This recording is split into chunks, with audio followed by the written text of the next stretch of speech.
Biology class 11th में हमारा जो टॉपिक चल रहा है वो है साइटोलॉजी या सेल बायोलॉजी। इसमें हम पढ़ रहे हैं सेल सेल के बारे में हम पढ़ चुके हैं। एलिमेंट्री इंफॉर्मेशन है हमने ले ली थी। क्या बताया था उसमें? Cell is the structural and functional unit of life and new cells arise from the pre existing cell. इसको किस में कंसीडर किया गया था? सेल थ्योरी में हमने पढ़ा था। इसके बाद में हमने टाइप्स ऑफ सेल पढ़े, प्रोकैरियोटिक सेल, यूकैरियोटिक सेल। इसके बाद में भी ऑर्गेनिजम्स हैं वो कैटेगराइज किए गए हैं। यूनिसेलुलर ऑर्गेनिज्म है, उसके साथ में ही मल्टी सेलुलर ऑर्गेनिज्म है। तो सभी के बारे में आपको पता है बच्चों। यूनिसेलुलर का मतलब सिंगल सेल्ड ऑर्गेनिज्म। कुछ ऑर्गेनिजम्स हैं वो मल्टी सेलुलर होते हैं, ये भी आपको पता है कि जिनकी ऑर्गेनिज्म की बॉडी में एक से ज़्यादा सेल्स पाई जाती है तो वो मल्टी सेलुलर कहलाते हैं।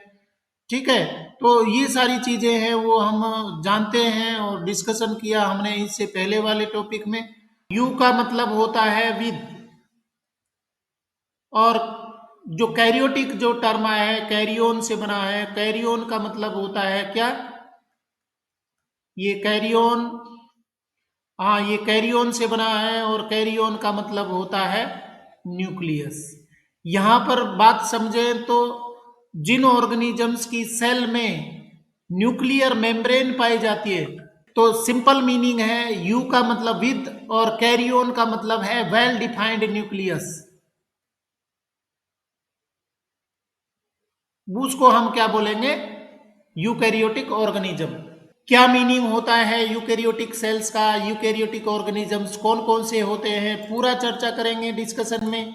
सबसे पहले देखिए क्या बताया गया है यूकैरियोटिक सेल्स। यहाँ पर यूकैरियोटिक सेल्स है वो आप देख पा रहे हैं। यूकैरियोटिक सेल जरूरी नहीं है कि वो मल्टी सेल्ड ऑर्गेनिजम्स में मिले। यूकैरियोटिक सेल है वो सिंगल सेल ऑर्गेनिजम्स में भी पाई जाती है, जिसमें एक प्रोटिस्ट सेल है वो भी यूकैरियोटिक सेल है क्योंकि उसके पास में वेल डिफाइंड न्यूक्लियस है और साथ में ही उसके पास में दूसरे मेम्ब्रेन बाइंड सेल ऑर्गेनेल्स भी पाए जाते हैं। तो यूकैरियोटिक सेल है वो इट में बी यूनिसेलुलर और मल्टी सेलुलर।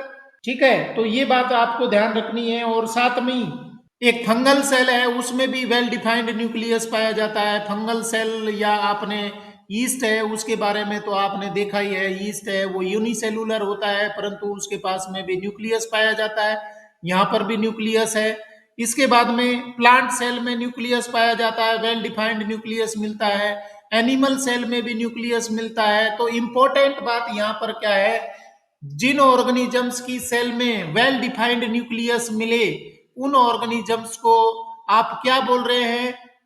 यूकैरियोटिक ऑर्गेनिज्म बोल रहे हैं। यू का मतलब होता है विद और कैरियोटिक का मतलब कैरियोन से बना है। कहने का मतलब है कि जिनके पास में एडवांस न्यूक्लियस हो, वेल डिफाइंड न्यूक्लियस हो, और अगर एक्यूरेटली समझना चाहे जिनकी सेल के न्यूक्लियस के पास में न्यूक्लियर मेम्ब्रेन पाई जाए तो वो कहलाते हैं eukaryotic cells. They have well organized और membrane bound nucleus and organelles. Well organized membrane bind nucleus की न्यूक्लियस है वो डिफरेंशिएट होता है, अलग होता है साइटोप्लाज्म से और उसकी अपनी एक आइडेंटिटी होती है, सेपरेट होता है। तो पहली बात तो ये है। और साथ में ही देखिए ऑर्गेनेल्स, दूसरे ऑर्गेनेल्स हैं वो भी पाए जाते हैं। मेम्ब्रेन बाइंड सेल ऑर्गेनेल्स पाए जाते हैं जैसे माइटोकॉन्ड्रिया है, एंडोप्लाज्मिक रेटिकुलम है, राइबोसोम, लाइसोसोम्स है, और इसके साथ में ही दूसरे गोल्जी अपरेटस है। बहुत सारी स्ट्रक्चर्स है इसके अंदर पाई जाती है। तो वो क्या कहलाते हैं? Well organised organelles. ये यूकैरियोटिक सेल्स की, यूकैरियोटिक ऑर्गेनिजम्स की पहचान है। Second, presence of membranes gives clear compartmentalisation of cytoplasm. मतलब कंपार्टमेंटेशन होता है, कंपार्ट बने होते हैं, वो अपने आप को अलग चेम्बर में शो करते हैं साइटोप्लाज्म के अंदर। Next, they have complex locomotory and cytoskeleton structures. Eukaryotic cells के पास में अपना खुद का लोकोमोटरी या साइटोस्केलेटन स्ट्रक्चर्स होती हैं जिनसे चीजों को एक जगह से दूसरी जगह, एक ऑर्गेनेल से दूसरे ऑर्गेनेल में भेजने में यूकैरियोटिक सेल्स हैं उनको आसानी होती है। Next, there genetic material is organised into chromosomes. ये बहुत इंपॉर्टेंट है कि उनका जो जेनेटिक मटेरियल है, जिसके पास में न्यूक्लियर एनवेलप पाया जाता है, वो अपने जेनेटिक मटेरियल को क्रोमोसोम्स के फॉर्म में ऑर्गेनाइज कर सकते हैं। तो जेनेटिक मटेरियल यूकैरियोटिक सेल्स में जेनेटिक मटेरियल है वो अच्छे से क्रोमोसोम्स में डिफरेंशिएट होता है, ऑर्गेनाइज्ड होता है। ये सारी चीजें हम पढ़ रहे थे बच्चों। इसके बाद में नेक्स्ट देखिए, cell organelles in eukaryotic cells. Eukaryotic cell के पास में कौन कौन से सेल ऑर्गेनेल पाए जाते हैं उनको हम डिटेल में पढ़ेंगे। यहां पर आप डायग्राम देख पा रहे हैं, आपकी बुक में डायग्राम दिया हुआ है। सबसे आउटर बाउंड्री है, एनवेलप है, उसको सेल एनवेलप बोलेंगे। अगर प्लांट सेल है तो सेल वॉल होगी, एनिमल सेल है तो आउटर मोस्ट बाउंड्री है वो सेल मेम्ब्रेन ही रहेगी। इसके बाद में सेल मेम्ब्रेन के द्वारा जितना भी कंटेंट एनक्लोज्ड होता है उसको हम प्रोटोप्लाज्म बोलते हैं। प्रोटोप्लाज्म में है उसके अंदर मैट्रिक्स पाई जाएगी या फ्लूइड फॉर्म में जो सॉल्यूशन होता है उसको हम साइटोप्लाज्म बोलते हैं। और साइटोप्लाज्म के अंदर जितनी भी स्ट्रक्चर्स पड़ी हुई है, जितनी भी स्ट्रक्चरल ऑर्गेनाइजेशन है, वो सारी स्ट्रक्चर्स है वो कहलाती है ऑर्गेनेल्स। जिस तरीके से आपकी बॉडी में ऑर्गन्स होते हैं, हाथ पैर नाक कान ना मुंह, ये सारे क्या है, ऑर्गन्स हैं और इनके अपने अलग अलग फंक्शंस होते हैं। इसी तरीके से सेल के पास में भी डिफरेंट टाइप की स्ट्रक्चर्स पाई जाती है। उन स्ट्रक्चर्स को क्या बोल रहे हैं, सेल ऑर्गेनेल्स। और ये सेल ऑर्गेनेल्स है वो डिफरेंट डिफरेंट फंक्शंस करते हैं। तो पूरा डिटेल में स्टडी करेंगे क्या कौन कौन सी ऑर्गेनेल्स पाए जाते हैं, क्या यूकैरियोटिक सेल की स्ट्रक्चर होती है। सबसे पहला देखते हैं क्या क्या स्ट्रक्चर्स है, उनमें हम पढ़ेंगे। सबसे पहले ऑर्गेनेल की बात कर रहे हैं तो सेल मेम्ब्रेन। सेल मेम्ब्रेन को बड़े अच्छे से आप जानते हैं, आउटर मोस्ट बाउंड्री है साइटोप्लाज्म की। Second, cell wall. Cell wall के बारे में भी बच्चों आपको पता है कि प्लांट सेल या फंगल सेल या जो बैक्टीरियल सेल होती है उनके ऊपर सेल वॉल पाई जाती है। तो सेल वॉल है वो एक्स्ट्रा कवरिंग है, कुछ ऑर्गेनिजम्स में, सभी में नहीं मिलती है, एनिमल्स में जैसे नहीं पाई जाती है। उसके बारे में भी पढ़ेंगे क्या स्ट्रक्चर होती है, क्या फंक्शन होते हैं। इसके बाद एंडोमेम्ब्रेन सिस्टम। एंडोमेम्ब्रेन सिस्टम का मतलब है सेल मेम्ब्रेन के अंदर जो भी स्ट्रक्चर्स है, मेम्ब्रेनस स्ट्रक्चर्स है, वो सारी कहलाती है एंडोमेम्ब्रेन सिस्टम में आती है। और उनके एग्जाम्पल यहाँ दिए हैं, एंडोप्लाज्मिक रेटिकुलम है, गोल्जी अपरेटस है, लाइसोसोम्स है, वैक्यूल्स है। ये सारे सेल मेम्ब्रेन के नीचे, सेल मेम्ब्रेन के अंदर जो मेम्ब्रेन बाइंड ऑर्गेनेल्स है वो एंडोमेम्ब्रेन सिस्टम कहलाते हैं। इसके बाद में है माइटोकॉन्ड्रिया। माइटोकॉन्ड्रिया को बहुत अच्छे से आप जानते हैं, powerhouse of the cell होता है, एनर्जी जनरेशन का काम करता है। नेक्स्ट प्लास्टिड्स है।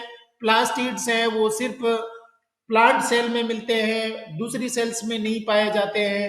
राइबोसोम्स सभी में पाए जाते हैं, चाहे तो प्लांट सेल है, एनिमल सेल है, साथ में प्रोकैरियोटिक सेल भी है और एनिमल सेल भी है, या प्रोकैरियोटिक सेल और यूकैरियोटिक सेल है, उसमें भी राइबोसोम पाए जाते हैं। और कल हमने चर्चा करी थी, अगर प्रोकैरियोटिक सेल है तो राइबोसोम है वो कितने एस का होगा, जल्दी से आंसर आ जाना चाहिए, कितने एस का होगा प्रोकैरियोटिक सेल का राइबोसोम? बिल्कुल 70 एस का होता है। और अगर यूकैरियोटिक सेल का राइबोसोम है तो वो कितने एस का होगा? बहुत बढ़िया, बहुत बढ़िया। अभी मुझे विश्वास होने लगा है कि आप पढ़ते हो भाई, बहुत अच्छा। ये पहचान है, अगर डिफरेंशिएट करना है हमें प्रोकैरियोटिक और यूकैरियोटिक सेल को तो ये भी समझ में होना चाहिए कि प्रोकैरियोटिक सेल में 70 एस का और यूकैरियोटिक सेल में 80 एस का। इसके बाद में नेक्स्ट सेल ऑर्गेनेल हम चर्चा करेंगे, साइटोस्केलेटन। बच्चों जिस तरीके से हमारी बॉडी में स्केलेटन होता है, यहाँ पर कुछ ट्यूबुलर स्ट्रक्चर्स, कुछ प्रोटीन्स पाई जाती हैं जो पूरा उसको एक शेप देती है, पर्टिकुलर स्ट्रक्चर मेंटेन करने में मदद करती है। तो वो स्ट्रक्चर्स है उनको हम साइटोस्केलेटन। नेक्स्ट पॉइंट है सीलिया एंड फ्लैजिला। सीलिया और फ्लैजिला के बारे में हम प्रोकैरियोटिक सेल में थोड़ी सी चर्चा कर चुके हैं। अगर सेल की आउटर साइड में फिंगर लाइक प्रोजेक्शंस हो, कुछ स्ट्रक्चर्स लगी हो, तो उनको हम सीलिया बोलते हैं। और सीलिया है उनमें नंबर ज्यादा होता है और एक और स्ट्रक्चर होती है, अगर वाइप लाइक स्ट्रक्चर लगी हो, इनकी संख्या कम होती है परंतु ये लंबी होती है, चाबुक के आकार की होती है, तो सीलिया और फ्लीजिला है वो भी इनमें पाई जा सकती है यूकैरियोटिक सेल में। सेंट्रोसोम एंड सेंट्रियोल्स, सेंट्रोसोम और सेंट्रियोल्स क्या होते हैं वो भी चर्चा करेंगे। और न्यूक्लियस बहुत इंपॉर्टेंट है, मतलब कंट्रोलर ऑफ द सेल, जो पूरी सेल की वर्किंग को, फंक्शनिंग को रेगुलेट करता है। और माइक्रोबॉडीज, इनके अलावा भी कुछ स्ट्रक्चर्स पाई जाती है, जिस तरीके से प्रोकैरियोटिक सेल में इंक्लूजन बॉडी थी, यहाँ पर माइक्रोस्कोपिक स्ट्रक्चर्स है, बॉडीज है वो पाई जाती हैं, तो वो कहलाती है माइक्रोबॉडीज। तो इस तरीके से बच्चों एक आउटलाइन हमने खाका यहाँ पर चर्चा किया है सेल का। डिटेल में देखते हैं कौन कौन सी स्ट्रक्चर्स पाई जाती है। दूसरी यहाँ पर आप देख पा रहे हैं ये एनिमल सेल है।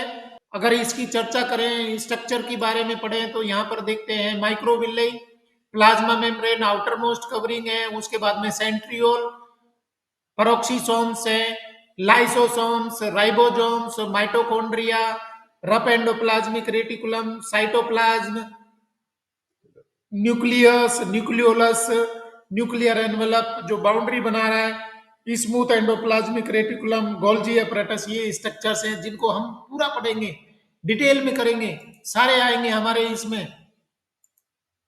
सबसे पहले बात करते हैं सेल मेम्ब्रेन। सेल मेम्ब्रेन के बारे में आपको अच्छे से पता है कि साइटोप्लाज्म की जो आउटर कवरिंग होती है, चाहे तो वो प्रोकैरियोटिक सेल है, चाहे यूकैरियोटिक सेल है, एनिमल सेल है, प्लांट सेल है, सभी में सेल मेम्ब्रेन है वो निश्चित रूप से मिलेगी, निश्चित रूप से सेल मेम्ब्रेन मिलेगी। ये बच्चों आपको याद रखना है, सेल मेम्ब्रेन है वो सभी प्लांट या एनिमल या सारी सेल्स में पाई जाती है। और आपको ये भी मालूम है कि सेल मेम्ब्रेन है किसको एनसर्कल करती है, तो साइटोप्लाज्म के जस्ट बाहर की जो बाउंड्री है वो कौन होगी, सेल मेम्ब्रेन की। उसके बाद में दूसरी इंपॉर्टेंट बात समझने की है कि सेल मेम्ब्रेन है उसकी स्ट्रक्चर क्या होती है, what is the chemical composition and structure of the cell membrane. Cell membrane है वो लिपिड बायलेयर और प्रोटीन की बनी होती है।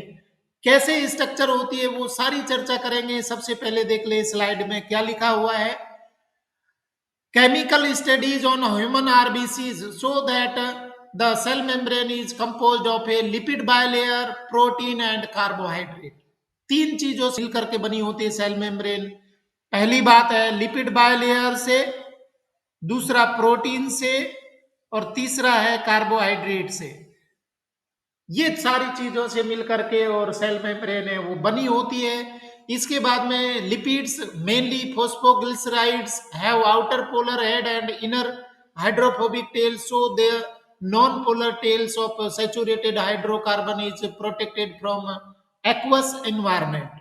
तो मैं आपको यहाँ पर बताऊंगा इसकी स्ट्रक्चर के बारे में पूरा डिटेल में मैं बता देता हूँ। यहाँ पर हम बात कर रहे हैं सेल मेम्ब्रेन की, और सेल मेम्ब्रेन है वो आपको पता लग गया आउटर बाउंड्री बना रहा है साइटोप्लाज्म के ऊपर। आउटर मोस्ट मत बोलिए, साइटोप्लाज्म के ऊपर बना रहा है, मतलब साइटोप्लाज्म को ये घेर रहा है चारों तरफ से, तो ये क्या हो जाएगी, आउटर बाउंड्री हो जाएगी ऑन द साइटोप्लाज्म। इंपॉर्टेंट बात। दूसरी केमिकल कंपोजिशन किसकी बनी होती है, अभी हमने देखा ये बनी होती है लिपिड बायलेयर की, लिपिड बायलेयर ये एक चीज है।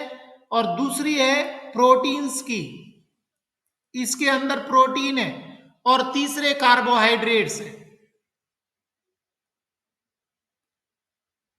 तीन चीजों से मिलकर के बन रही है। इंपॉर्टेंट यहां पर है लिपिड। मैं आपको ये लिपिड की स्ट्रक्चर बता रहा हूं। ये लिपिड है इस तरीके का पाया जाता है भाई, लिपिड है उसमें हेड पाया जाता है और दूसरा पार्ट है टेल। ये ये स्ट्रक्चर है। तो आप ये समझिए, एक ये हेड रीजन जो कि हाइड्रोफिलिक पार्ट है। हाइड्रोफिलिक पार्ट का मतलब जो वाटर से एफिनिटी रखता है, वाटर के साथ में जुड़ सकता है। और दूसरा पार्ट जिसको अभी मैं जोड़ रहा हूं ये टेल, ये हाइड्रोफोबिक टेल है जो पानी से लगाव नहीं रखती, पानी के साथ में जुड़ाव नहीं रखती। ये टेल अभी आपको टांगे दिख रही हैं, ये सारे क्या है, टेल पार्ट है। ये क्या है, हाइड्रोफोबिक। तो आप इसको समझ सकते हैं, ये हेड पार्ट है लिपिड का, वो है हाइड्रोफिलिक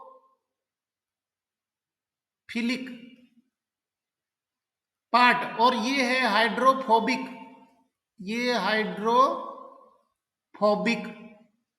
मतलब पानी इसको रिपेल करता है, पानी के साथ में एफिनिटी नहीं रखता। तो बाहर की ओर, अब एक तो ये लेयर बन गई, दूसरी मैं बना के बता रहा हूं आपको भाई कुछ डिफरेंट कलर से। ये देखिए, ये एक लेयर, ये हेड पार्ट, यहां पर हेड पार्ट, ये हेड, सारे कैसे हो जाएंगे, हाइड्रोफिलिक होंगे। हेड पार्ट हाइड्रोफिलिक होंगे, और टेल पार्ट है वो कैसे है, हाइड्रोफोबिक। ये देखिए, ये टेल है,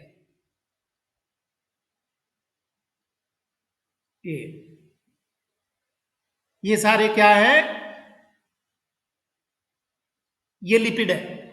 तो बच्चों आप देखिए, यहां पर जो वर्ड मीनिंग निकल के आ रहा है, ये देखिए यहां पर लिपिड बाय लेयर। लिपिड की क्या है, दो लेयर है। बाय का मतलब क्या होता है, टू।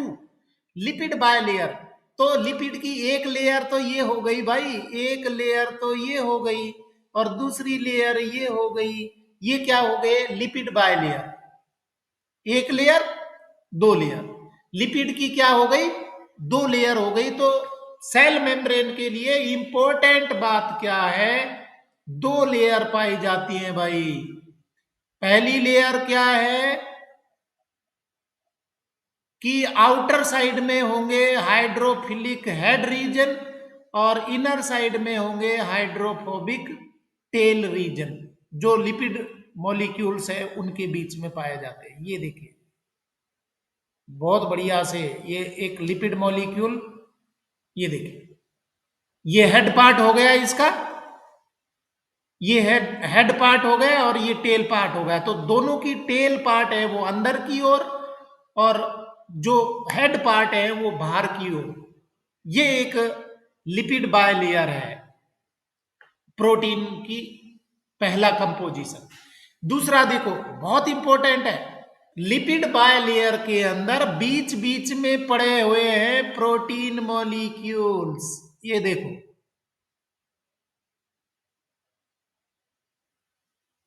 ये प्रोटीन, इसको मैं ऐसे कर दूं, ये प्रोटीन मॉलिक्यूल्स है, ये प्रोटीन, ये रहे। यहां पर और प्रोटीन मॉलिक्यूल्स दूसरे कलर से मैं ले लेता हूं, ये देखिए, ये एक प्रोटीन है, ये बीच बीच में प्रोटीन मॉलिक्यूल्स पड़े हुए हैं।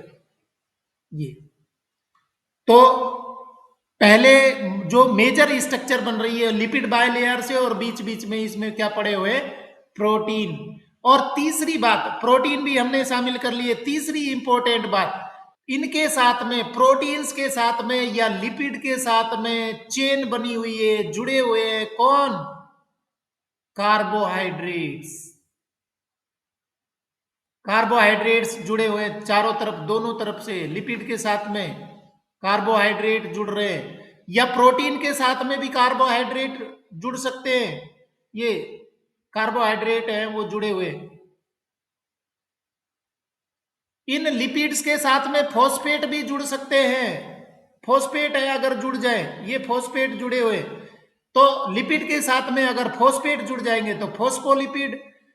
इस अगर इनके साथ में ग्लाइकोन जुड़ जाएगा तो ग्लाइकोलिपिड्स हो जाएंगे, और प्रोटीन्स के साथ में जुड़ जाएंगे। तो मेजर जो स्ट्रक्चर बनती है सेल मेम्ब्रेन की, वो दो चीजों से बनती है भाई। कौन कौन सी दो चीजों से बनती है, लिपिड बायलेयर, और दूसरा है प्रोटीन।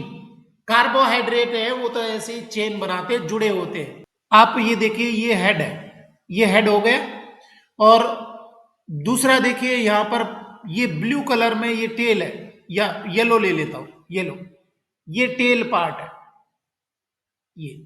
ये सभी के आप गौर से देखेंगे तो चारों तरफ से ये हेड हेड हेड हेड दिख रहे हैं, ये ब्लू कलर के, और ब्लैक कलर में अंदर की ओर टेल है। एक लेयर है वो ऐसे, यहां बाउंड्री भी आपको दिख रही है, इधर एक लेयर है और इधर एक लेयर है। तो लिपिड बायलेयर समझ में आ गया क्लियरली। उसके बाद में देखिए ये प्रोटीन पड़ी हुई, दोनों स्ट्रक्चर्स है, दोनों लिपिड बायलेयर्स के बीच में प्रोटीन मॉलिक्यूल्स है वो अटके हुए फंसे हुए, है ना। तो आप ये समझ सकते हैं सैंडविच है, सैंडविच के बीच बीच में कुछ मसालेदार चीजें पड़ी हुई है खाने की, इस तरीके की स्ट्रक्चर है, ये कहलाती प्रोटीन्स। और इनके साथ में यहां पर आप देख पा रहे हैं, ये स्ट्रक्चर देख पा रहे बच्चों, थ्रेड लाइक स्ट्रक्चर्स है, या ये स्ट्रक्चर लगी हुई है यहां पर, ये देखो पूरी चेन लगी हुई है। ये क्या है, शुगर है, शुगर के साथ में प्रोटीन्स जुड़ी हुई हैं, लिपिड है, लिपिड के साथ में प्रोटीन जुड़ी हुई है, या कार्बोहाइड्रेट जुड़े हैं, ग्लाइकोजन जुड़े हैं। तो कहने का मतलब है आपको एक इमेज डेवलप हो गई कि सेल मेम्ब्रेन वास्तव में होती क्या। हाँ चेन दिख रही है बेटा, ये अलग अलग स्ट्रक्चर्स हैं, जैसे कहीं पर ग्लाइकोजन है, कहीं पर फोस्फेट है, कहीं पर अलग अलग स्ट्रक्चर्स हैं जो उनके साथ में जुड़ी हुई है मॉलिक्यूल्स के साथ। ठीक है, अब जैसे यहां पर ये बताया कोलेस्ट्रॉल दिखाया है, ये ग्लाइकोजन यहां पर दिखाया है, शुगर यहां पर दिखाया है। तो शुगर है वो एक प्रकार का नहीं रहता भाई, बहुत सारे होते, पॉलीसेकेराइड्स होते हैं, और पॉलीसेकेराइड्स में बहुत सारी चीजें होती हैं, वो आप बायोमोलिक्यूल्स में पढ़ेंगे। तो ये स्लाइड पढ़ के सुनाऊं आपको एक बार। Chemical studies on human RBCs show that the cell membrane is composed of a lipid bilayer, protein, and carbohydrates. Phosphoglycerides have outer polar head and inner hydrophobic tail, so the non-polar tail of saturated hydrocarbon is protected from aqueous environment. Ratio of protein and lipid varies in different cells, मतलब उनका ratio है protein और lipid के बीच का ratio है वो very करता है अलग अलग सेल्स में। Example in human RBCs membrane has 52% protein and 40% lipids. अगर आरबीसी की बात करें तो वहां पर 52% प्रोटीन होती है और 40% है वो लिपिड्स होते हैं। Based on the ease of extraction membrane proteins are two types, दो प्रकार की मेम्ब्रेन प्रोटीन है, यहां पर भी आप डायग्राम को समझ सकते हैं। ये पोलर हेड है और ये पोलर नॉन पोलर टेल है। तो हेड रीजन है वो हाइड्रोफिलिक होते हैं, जबकि टेल है वो हाइड्रोफोबिक होते हैं। तो दोनों हाइड्रोफोबिक एरिया है वो अंदर की ओर होते हैं, जबकि हाइड्रोफिलिक हेड रीजन है वो या तो एक्सटर्नल इन्वायरमेंट में की तरफ होंगे या सेल के साइटोप्लाज्म की ओर होंगे। और ये प्रोटीन्स हैं जो इनके बीच बीच में पाई जाती है, और प्रोटीन्स के साथ में या लिपिड्स के साथ में दूसरी स्ट्रक्चर्स है वो जुड़ी होती है। ये एक स्ट्रक्चर है वो यहाँ पर बताई गई है लिपिड की, ये हेड रीजन और ये टेल पार्ट। प्रोटीन्स हैं उनको दो टाइप में कैटेगराइज किया है, किस आधार पर, एक्सट्रैक्शन के आधार पर, उनमें से सेल मेम्ब्रेन में से बाहर निकलने के आधार पर। पहला टाइप है इंटीग्रल प्रोटीन्स, पार्शियली और टोटली बरीड इन मेम्ब्रेन।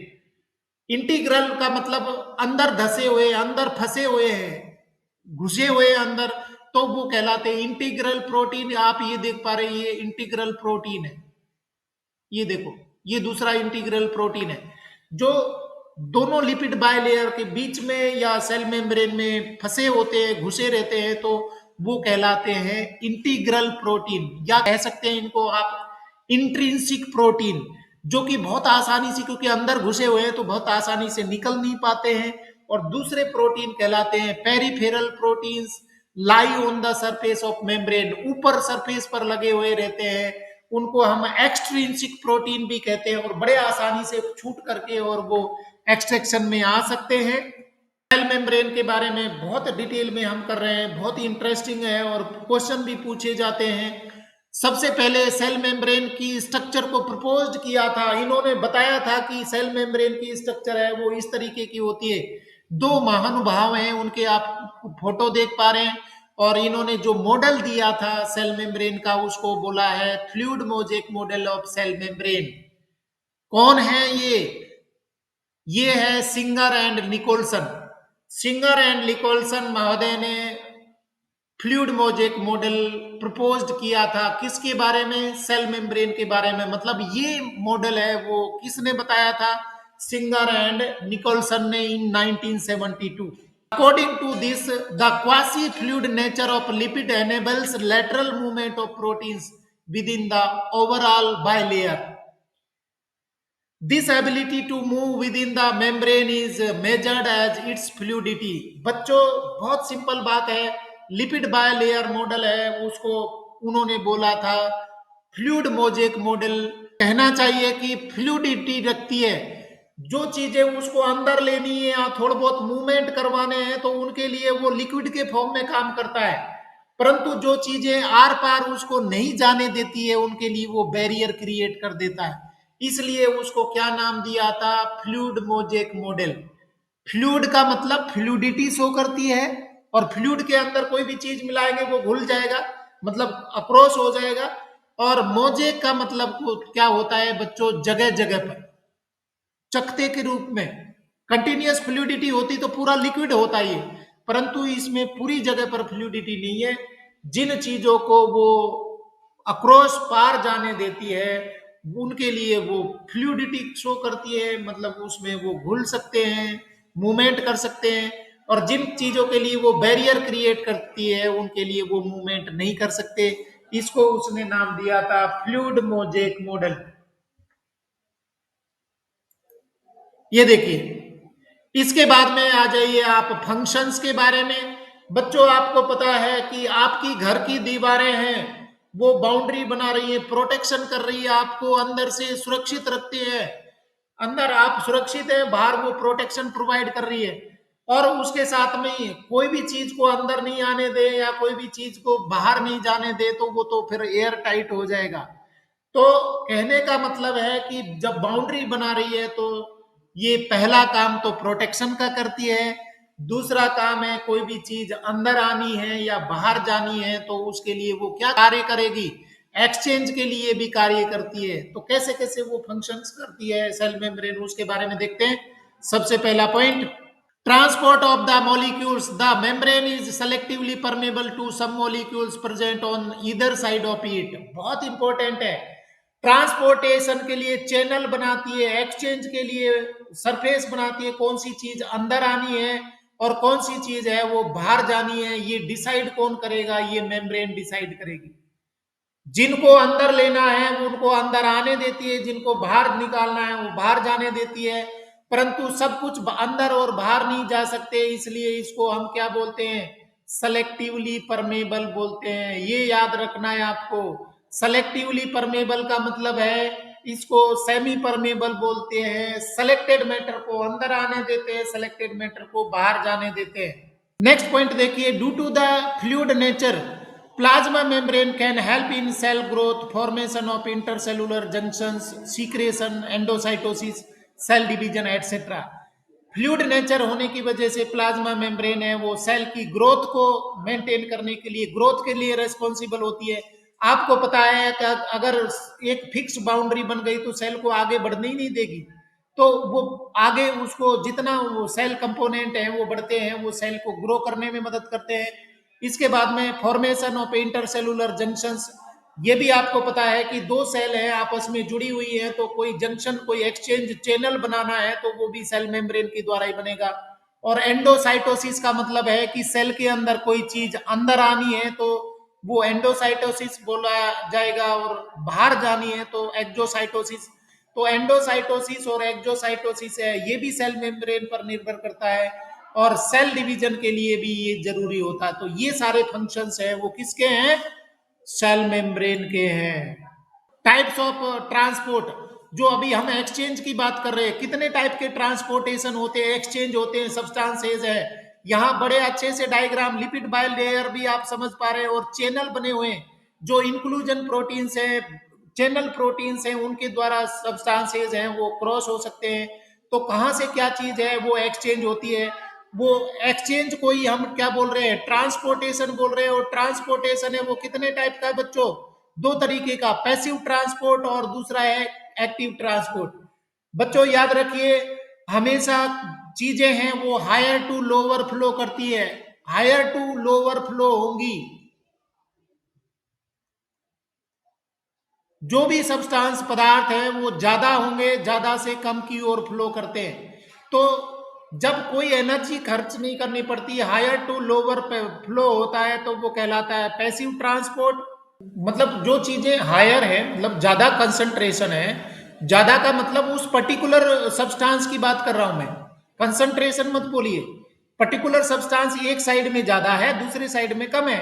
कोई भी मान लीजिए सोडियम आयन है, सोडियम है वो एक साइड में ज्यादा है, बाहर की ओर ज्यादा है, और अंदर कम है, तो निश्चित रूप से बाहर से अंदर की ओर ऑटोमेटिक फ्लो करती है।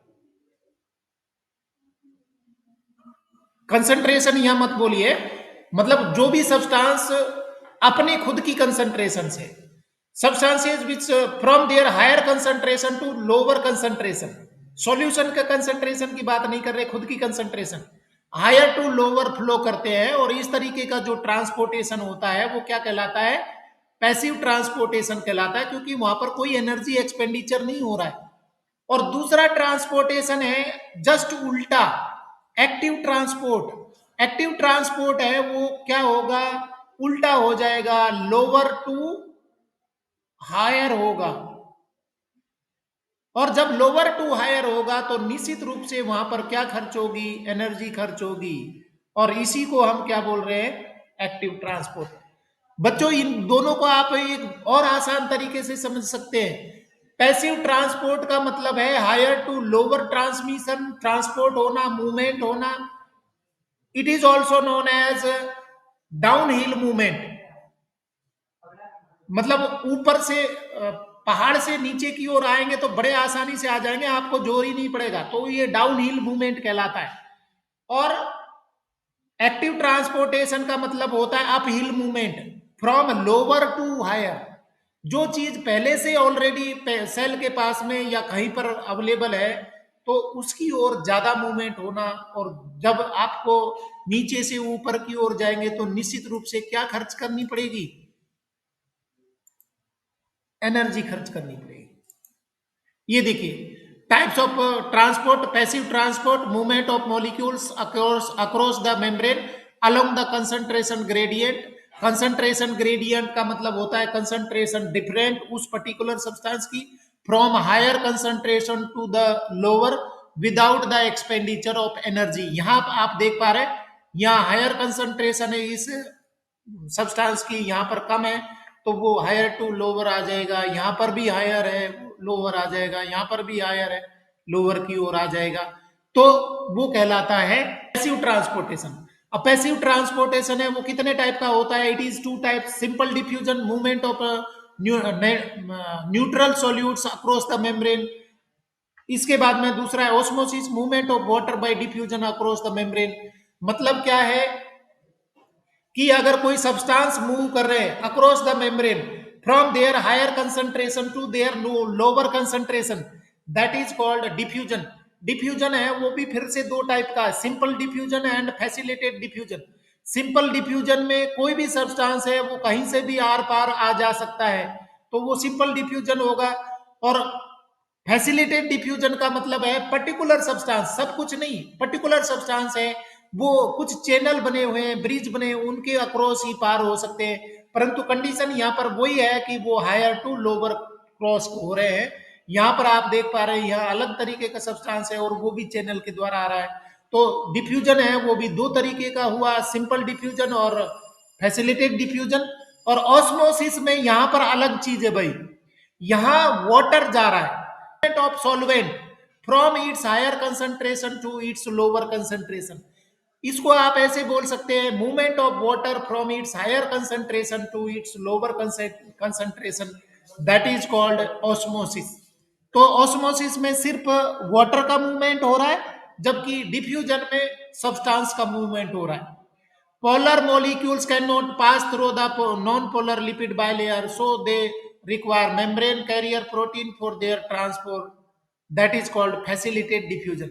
कि वहां पर कुछ चैनल ब्रिज बने हुए हैं जिसको फैसिलिटेट डिफ्यूजन बोल रहे हैं। दूसरा टाइप है active transport, movement of molecules across the membrane against the concentration gradient that is from lower to the higher concentration with the expenditure of energy ATP utilised. मतलब मूवमेंट है वो किसका हो रहा है, एनर्जी सब्सटेंस का हो रहा है जो कि ऑलरेडी एक पर्टिकुलर जगह पर ज्यादा है और उधर की ओर जहां ज्यादा रहे हैं उसी ओर अगर मूवमेंट होता रहे तो वो कंसंट्रेशन ग्रेडियंट के अगेंस्ट में काम करेगा। और इस तरीके के मूवमेंट के लिए क्या खर्च करना पड़ेगा, आपको एनर्जी खर्च करनी पड़ेगी, इसको हम बोल रहे हैं active transport. Example sodium, sodium ions plus potassium ions जो पंप के थ्रू मूवमेंट करते हैं। यहाँ पर आप देख पा रहे हैं कि पहले ही कंसंट्रेशन है वो ज्यादा है और उनको ये ये मूवमेंट करके और अंदर की ओर ला रहे हैं किसके द्वारा, एटीपी एक्सपेंडिचर के द्वारा। तो इस तरीके से बच्चों हमने सेल मेम्ब्रेन के बारे में पढ़ा और इसके साथ में ही ट्रांसपोर्टेशन के बारे में पढ़ा। आगे हम सारे सेल ऑर्गेनेल्स हैं वो डिटेल में पढ़ेंगे। Thank you very much.